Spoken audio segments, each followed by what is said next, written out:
Buenos días. Pedimos por favor que tomen sus asientos. Vamos a comenzar.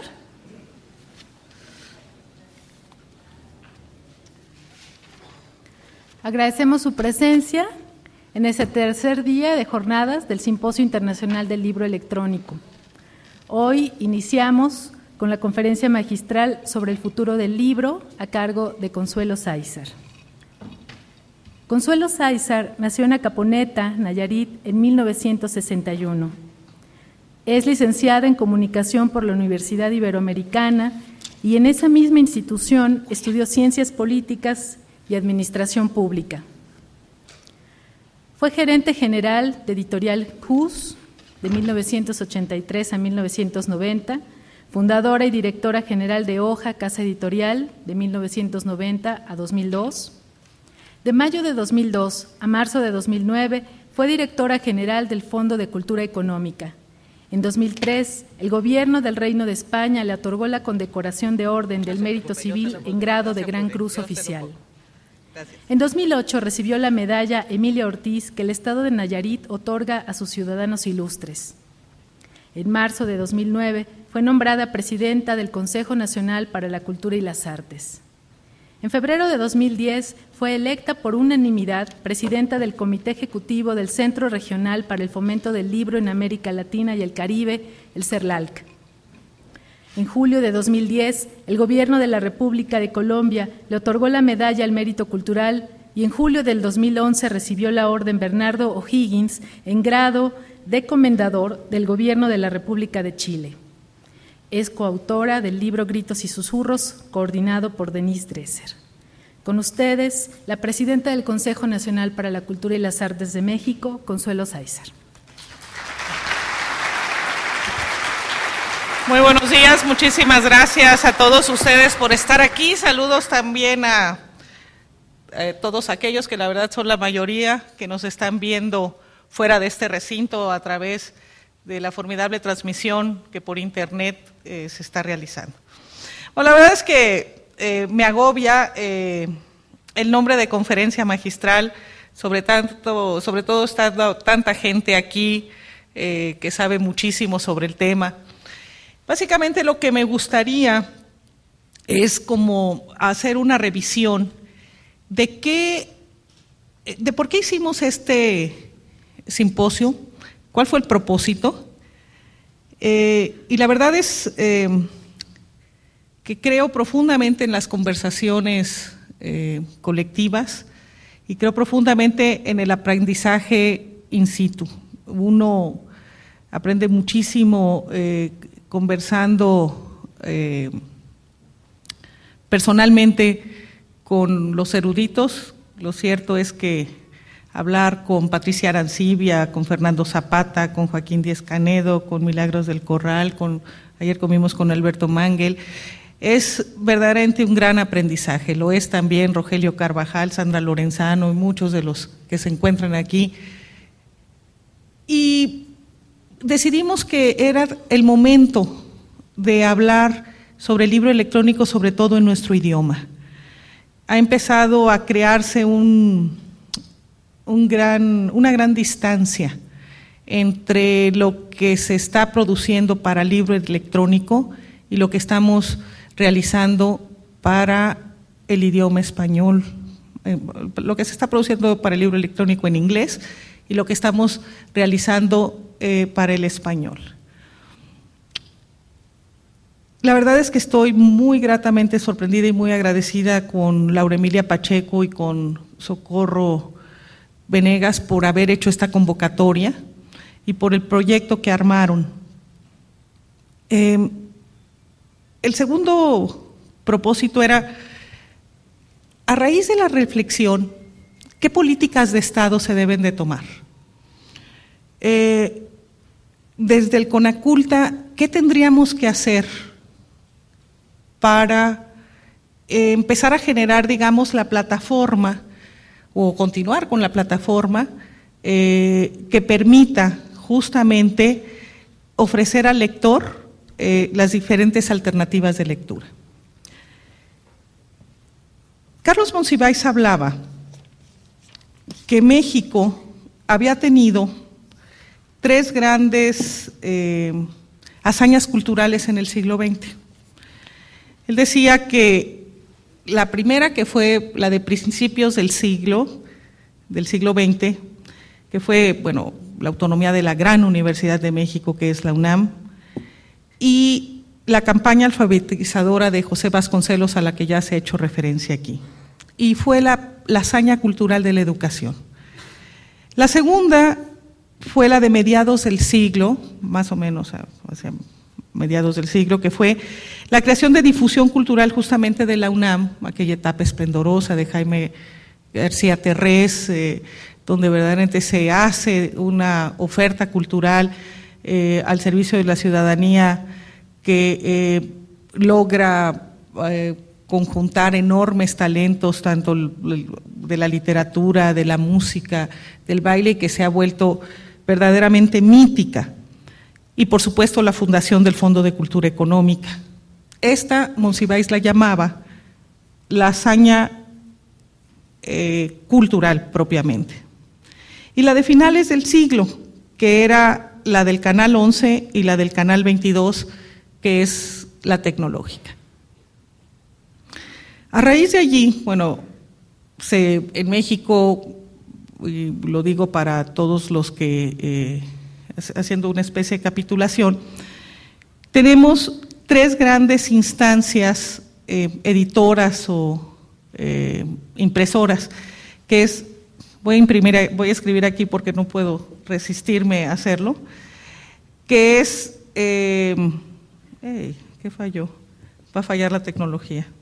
Que es justamente el fondo, no sé qué le hicieron a esto, que es, decía justamente el fondo, que es la CONALITEC, la Comisión Nacional del Libro de Texto Gratuito, y que es Publicaciones dependiente de CONACULTA. Lo que hace en mucho el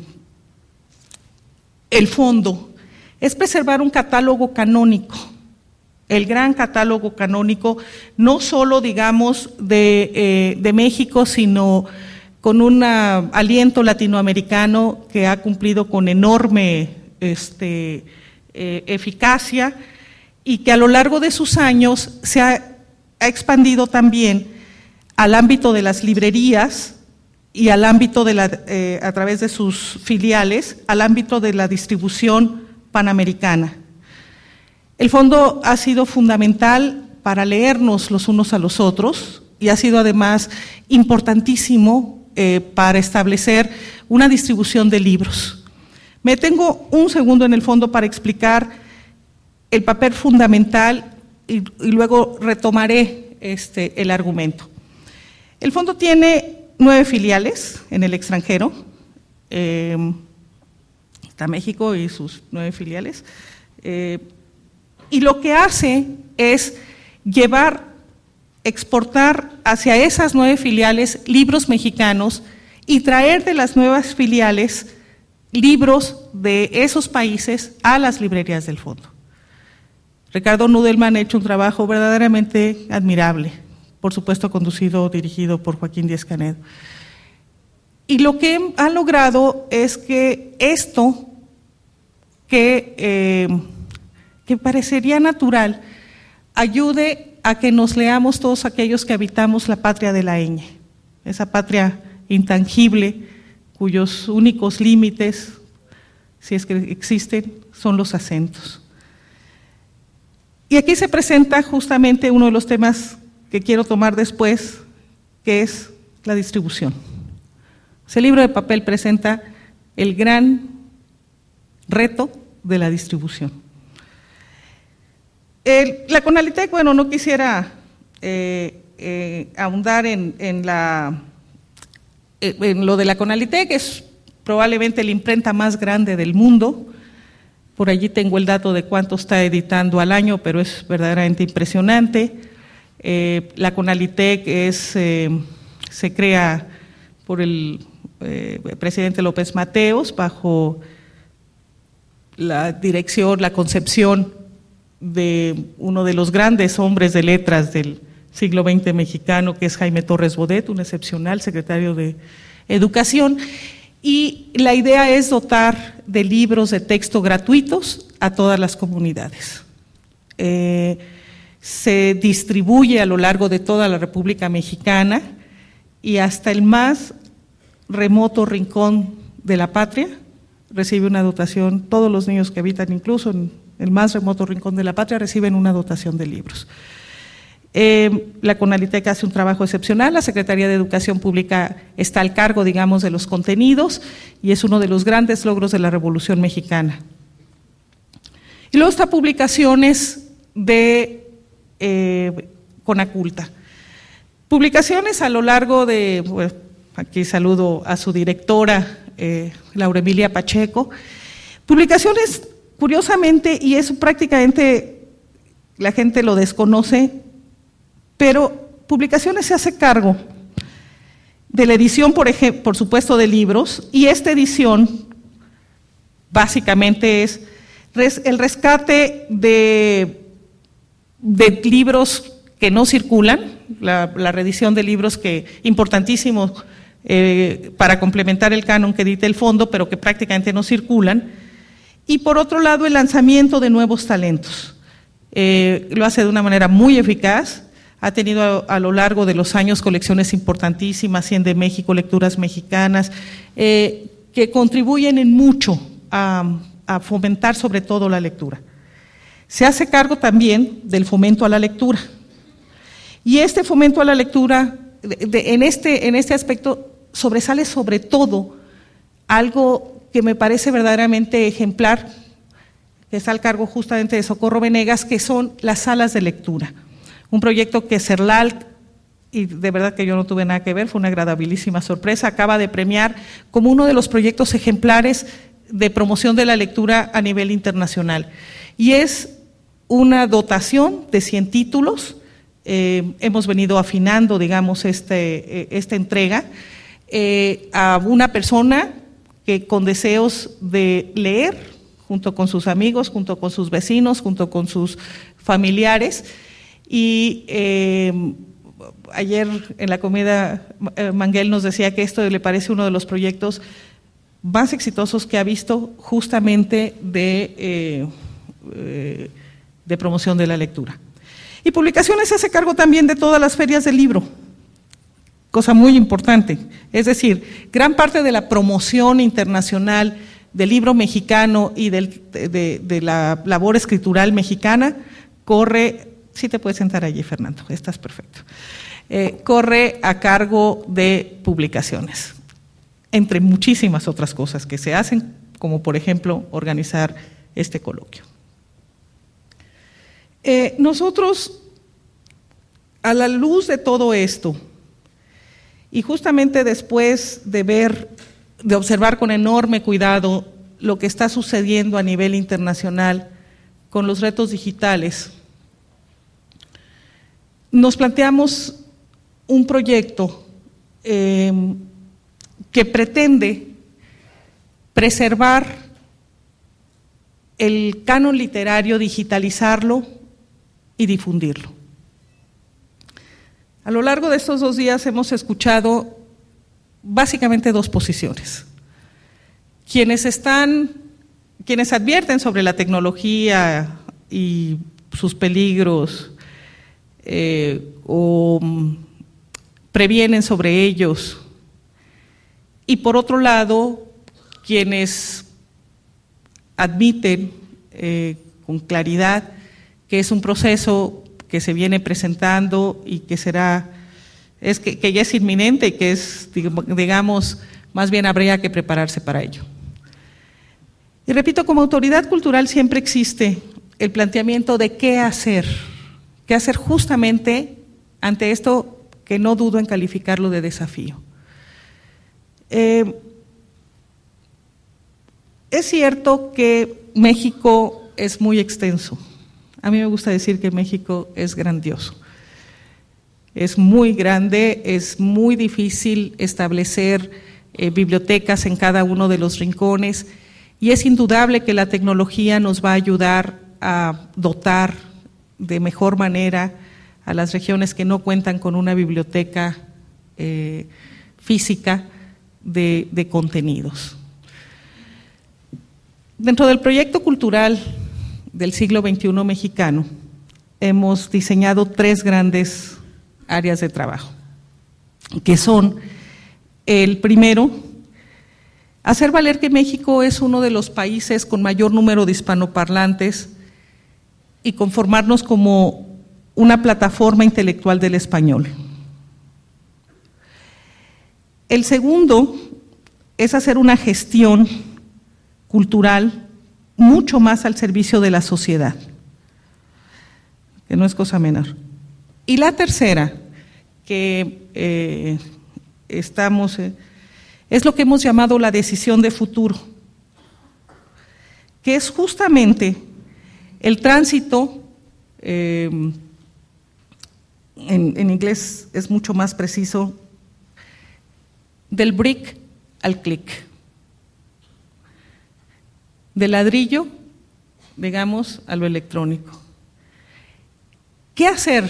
Y fue la primera vez que nos planteamos esto fue en el Fondo de Cultura Económica.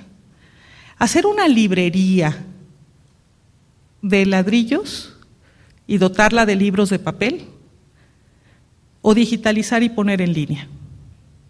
Abro un paréntesis. Esta es una librería en Japón, una biblioteca en Japón, bibliotecas en la era digital. Prácticamente no hay libros. No es un formato, existe.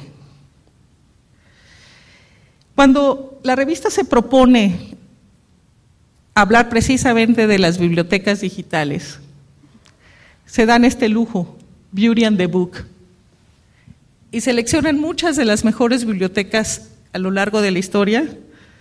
Patricia va a encontrar que faltan muchas, yo también, pero la verdad es que son inobjetables las que están. Vemos justamente esta belleza.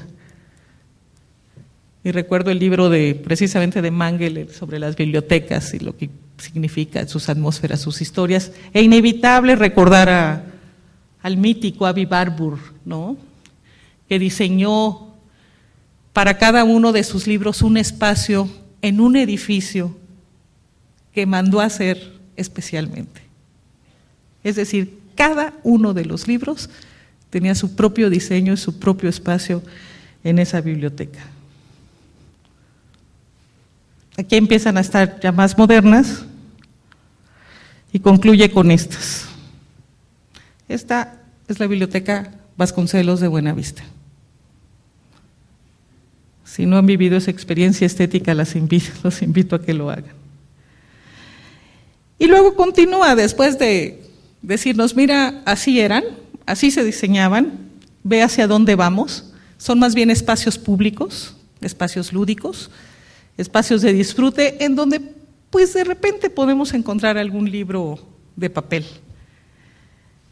o alguna cosa, mire, que se pueda sostener. Vuelvo nuevamente, una enorme preeminencia a la estética y a los espacios limpios. Vienen los planos y viene, es una revista de arquitectura, continúan algunas. Cuando vimos esto, ya lo habíamos visto, pero la verdad es que tuvimos la certeza que el libro electrónico no va a acabar con el libro de papel, pero sí va a amenazar de manera muy seria las bibliotecas personales. ¿Y qué es una biblioteca personal sino un espacio que ayuda a forjar el idioma, el pensamiento, un punto de vista personal, un punto de vista frente a la vida, y que sobre todo para los jóvenes es fundamental saber que leyeron aquellos que pudieron conformar esa biblioteca y que se destacaron precisamente por sus opiniones y por su gran capacidad, digamos, intelectual. Ya sé que tengo que hacer. Nos propusimos entonces el proyecto de rescatar las grandes bibliotecas personales del siglo XX mexicano. Y para ello decidimos destinar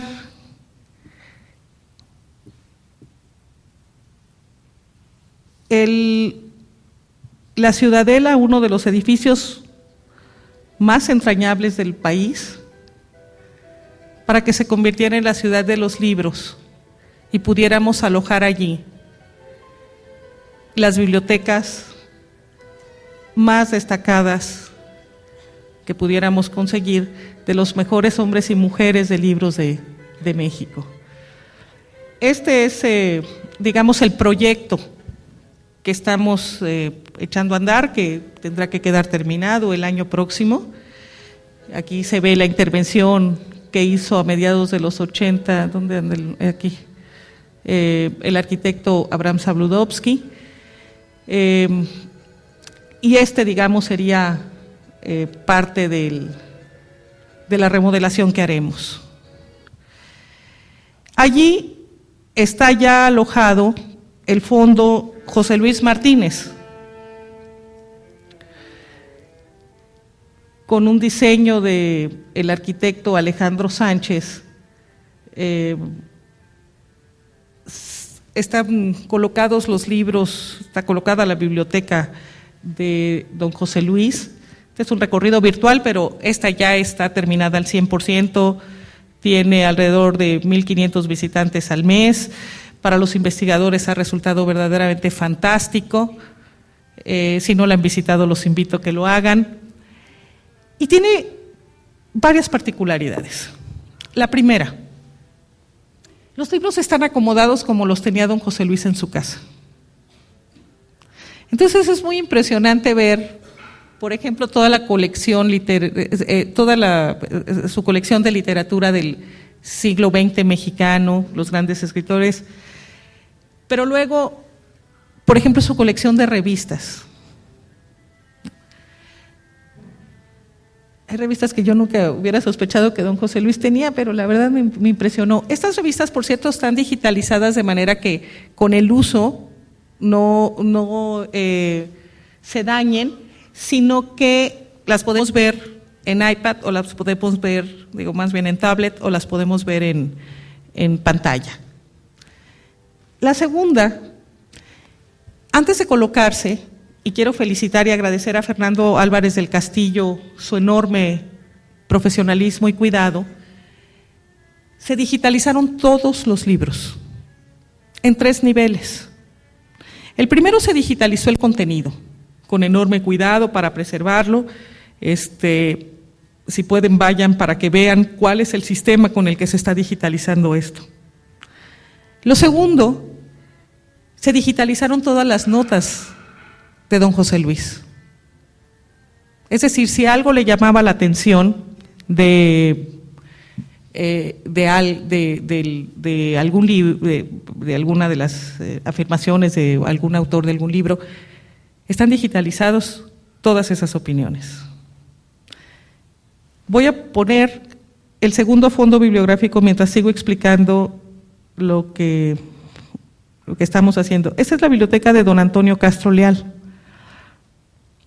Esa biblioteca es un proyecto de Bernardo Gómez Pimienta. Es una biblioteca muy bonita. Son aproximadamente 70,000 volúmenes, 50,000 volúmenes. Pero es muy bonita porque está prácticamente toda o gran parte de ella encuadernada en piel.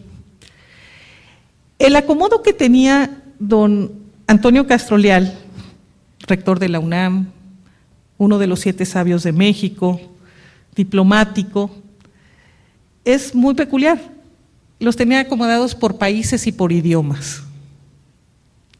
Vamos viendo allí la personalidad de cada uno de ellos. Vuelvo a la de don José Luis. Don José Luis, que fue director del Fondo, que fue director de la Academia Mexicana de la Lengua, un extraordinario hombre de letras, fue muy acucioso en completar como si fuera un catálogo,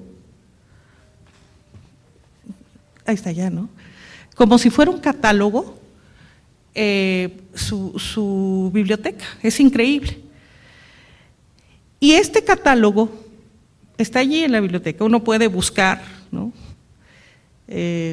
Incluso con refinamientos, por ejemplo, la obra de Alfonso Reyes, qué dice sobre el amor, o qué dice sobre España, o qué dice, de una manera muy fácil, y será fantástico empezar a unir, digamos, todo este conocimiento. La tercera es que el proyecto, como pueden ver, cada uno tiene una aportación arquitectónica personal. Esto remembrando lo de Aby Warburg, haciendo proyectos que a la vista de lo que presenta la revista de arquitectura que vimos hace unos minutos no es cosa menor, porque el otro día hablaba con Laura Emilia y le decía, yo creo que hasta los libreros irán desapareciendo, ¿no? O se irán adaptando. Estas bibliotecas, voy a poner la tercera, la de don Jaime García Terrés, también director del Fondo, mítico director del Fondo, director de la Gaceta, director de difusión cultural. Su biblioteca tiene sobre todo la enorme particularidad de uno de los mayores acervos de poesía en español que se puede encontrar en biblioteca alguna. Es una biblioteca más chica. ¿Cuántos volúmenes son? ¿Cuántas? 20,000. Este es un proyecto en donde pareciera que están volando los libreros, es solo una crujía.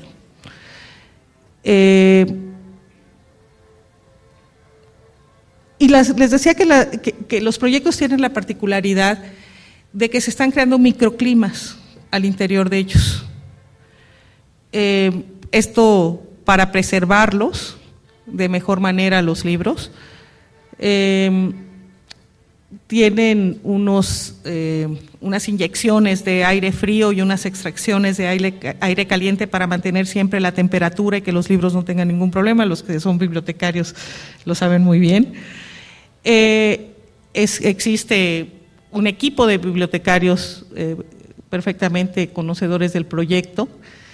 Por ejemplo, este tiene una particularidad, todos los cantos, una particularidad arquitectónica, son negros, aquí todos son negros, pero en el librero, aquí está la correspondencia personal de don Jaime, que también estamos dotando, y que también se está haciendo nuevamente como con don José Luis, con la biblioteca de don José Luis, el proyecto de digitalizar en los 3 niveles, que era el contenido, las anotaciones, y un tercer nivel que es los links. Es decir, si hay un libro digitalizado al que está haciendo mención, está justamente el link para que se traslade.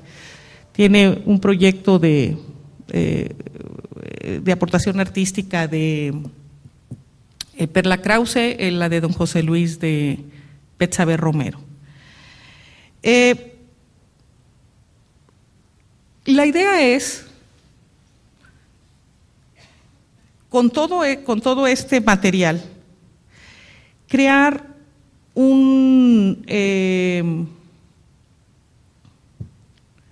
gran cerebro bibliotecario, que será, y tomo las palabras de Fernando Álvarez del Castillo, que será la gran transformación del sistema bibliotecario nacional. Esto consistirá en un servidor, 2 procesadores, 8 núcleos, 30 teras de almacenamiento inicial que puede crecer a 100. Y la idea es que existan, digamos, estas bibliotecas en donde este cerebro nos va a permitir 2 cosas. Una, dotar a las bibliotecas prácticamente de todo el país que tengan conexión a Internet, que tengan acceso a los libros que estamos digitalizando. Y una segunda opción es que las dotemos en disco duro de todo este material. En un mes daremos a conocer todos los detalles, estamos terminando de hacer las pruebas para que funcionen, pero con eso daremos la mayor oferta bibliográfica de la historia de México a prácticamente toda la nación.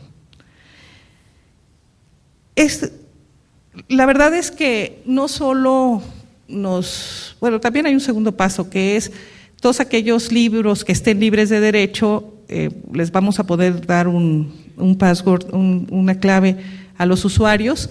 Ellos bajarán en su casa el libro y lo tendrán durante 5 días, no lo pueden imprimir, es un screenshot, y a los 5 días el libro se borrará de sus pantallas. Creemos que esto complementará muy bien en cuanto a promoción de la lectura, el trabajo ejemplar que en BRIC hace salas de lectura. Creo que este será uno de los grandes legados de la administración del presidente Calderón, el hecho de dejar un cerebro que, por cierto, no solo va a ser para la parte, digamos, de papel, sino la idea es, mañana anunciaremos cómo vamos a hacer unas listas canónicas para preservar también las películas, las canciones, el patrimonio sonoro, digamos los programas de radio más ilustrativos del siglo XX, porque no solo debemos preservar el pasado digitalizándolo, sino también debemos preparar una plataforma para que escale. Cuando inauguré este congreso, les comentaba que en 1984, en este mismo escenario, Akio Morita de Sony sacó un floppy en donde nos dijo que allí estaba contenida toda la biblioteca, toda la biblioteca, la enciclopedia británica. Ahorita el floppy no encontraríamos dónde leerlo. Es decir, hay que ir más bien hay que ir recorriendo paulatinamente todas las estaciones tecnológicas para poder seguir leyendo. ¿No? El otro día le decía a uno de mis sobrinos, oye, llámame cuando llegues a tu casa. Entonces me dijo, ¿qué es eso? Claro, él no conoció el teléfono de disco, ¿no? Bueno, los jóvenes que no lo conocen no se ríen, así de simple. Y perdón la autorreferencia, sí, cuando uno dice, y entonces le colgué. No es, ya no es. O sea, ha cambiado incluso la manera de armarse. Pienso, yo nací en 1961 en Acaponeta, crecí en la imprenta de mi padre y de mi abuelo, me ganaba mis domingos limpiando los tipos móviles, recuerdo así con enorme expectativa cuando llegó el primer linotipo al periódico. Los periódicos de México llegaban a Acaponeta 2 semanas después y lo leíamos con la misma atención con la que yo leo las noticias en el Twitter. Era increíble porque yo salí de Acaponeta en 1974, no había televisión. O sea, era un abismo en la formación. Cuando llegué a México, por supuesto empecé a corregir. Los señores Estrellas fueron muy generosos conmigo y allí trabajé. Recuerdo cuando vi la primera fotocomponedora, y seguro mucha de la gente que está aquí no sabe ni lo que es la fotocomponedora. Previo vi la Composer, ¿se acuerdan aquellas cositas redonditas de IBM? Y ahora, la verdad es que la autoedición y todo lo que se ha mencionado aquí, pues permiten prácticamente que todos sean escritores, editores y distribuidores. En el blog se puede hacer prácticamente todo. Pero ha habido unos avances enormes y sin embargo todavía prevalecen muchos de los problemas a los que nos enfrentábamos en aquel tiempo. La distribución, el costo industrial de la inversión, la recuperación de la cartera. Yo pienso que mis sobrinos, cuando sean mayores y les platiquen a sus hijos, fíjate que mi Nina, así me dicen mis sobrinos, tuvo un editorial. Fíjate qué loca. De todos los títulos tiraba 2,000 ejemplares. Casi de todos. Tenía un almacén. Ahí los guardaba. Les daba 30 o 60 o 90 días a los libreros para que le pagaran. Ella había pagado el libro. Imagínense, o sea, la verdad es que cuando uno lo piensa, Richard, sí es esquizofrénico, sí es una profesión muy compleja, ¿no? La profesión del editor, y muy respetable. Es o sea, yo sé que a la luz de 15, 20 años, va a ser casi incomprensible, Joaquín, que hayamos editado libros. ¿Cuántos editamos? 2,000. No, va a tener mucho éxito. 3,000. Joaquín, cuando estábamos en el fondo, tenía una anécdota. Cuando recién llegué me dijo, mira, déjame decirte, él era el gerente de producción, ¿cómo se decide el título aquí? Estamos en el comité interno de selección de obras, que se llama CISO. Este libro es buenísimo, maravilloso, no sabes, el autor acaba de publicar un libro que vendió muchísimo, es un hombre muy respetado, está en medios y además nos va a ayudar mucho con la campaña. ¿Cuánto tiramos? 2,000. Oye, este es un libro bien especializado. Es un libro muy difícil, la verdad es que el autor ya es grande, no va a querer saltar ninguna entrevista, es para un público de verdad muy pequeño. ¿Cuánto imprimimos? 2,000. O sea, ese tipo de cosas que hemos visto, creo que se puede afinar. Creo que podemos empezar a salir y bueno, ya me desvié de mi tema, voy a regresar. ¿A qué vamos? En México, querida Milagros, lo que oiga, creo que se desconectó esto. Ya está. No, aquí no. Ramsés. Ya está. Va. Bueno, la idea es crear un círculo virtuoso en donde tengamos esas bibliotecas canónicas de la Ciudadela, en donde la edición, perdón Joaquín, pero es política de Estado, básicamente la lleve el fondo, publicaciones, y esto sea una especie de rescate y promoción. ¿No? Aquí vamos a tener el canon, en donde la distribución, tenemos que seguir pensando en ella, la lleve el fondo y Conaculta a través de Educal,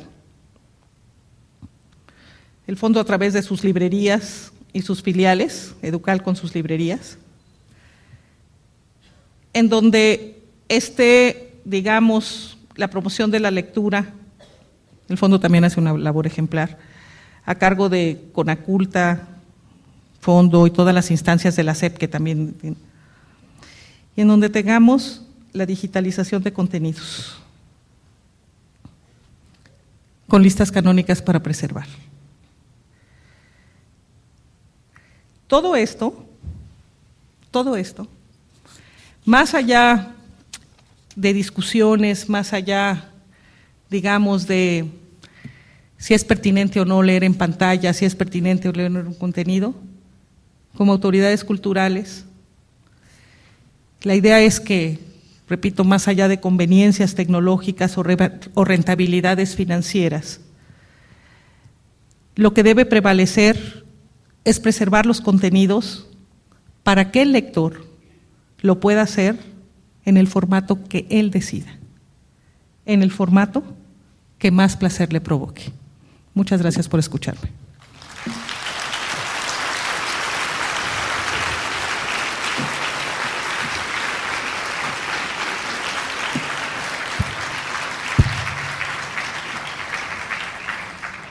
Muchas gracias. Muchas gracias. Como ven en el programa, no tenemos receso. Vamos a continuar ahora con nuestra siguiente mesa.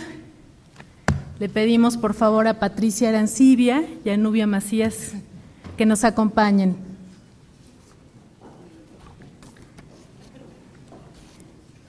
Bueno, yo me siento allá porque ustedes son las protagonistas. Sí, sí. Ah, okay.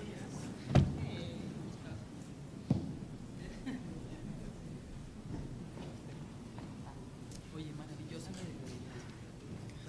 Bueno, es un anuncio. Yo me siento. Siéntate aquí, Nubita. Yo me siento acá, sí. Sí. Oigan, no hemos hablado de la dinámica. Ella que presenta y yo la entrevista. No, tú la entrevistas. Porque yo estoy aquí solo para garantizar que ella esté. Y yo solo estoy aquí porque Bueno, y hablamos de cualquier cosa. No. Bueno, Ay, ¿por qué no vamos a tener receso? Me tardé muy poquito. Entonces voy a moverme casi. Sí, mejor regresamos a las 11, oye, pues... Terminamos temprano esta conferencia, entonces podemos tomar un receso antes de integrarnos a la mesa 7, la librería digital en Estados Unidos, la experiencia de Barnes & Noble. Los invitamos entonces a aprovechar unos minutos de receso y les pedimos su regreso puntual, por favor. Te va a llevar Julia, ¿no? Sí. Ahorita Julia va a ir con... Vamos. Bueno, el edificio ahorita... El edificio es horrible. Todavía no está... No, pero la primera... No, es que ya está.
Así no voy a ir, ¿no?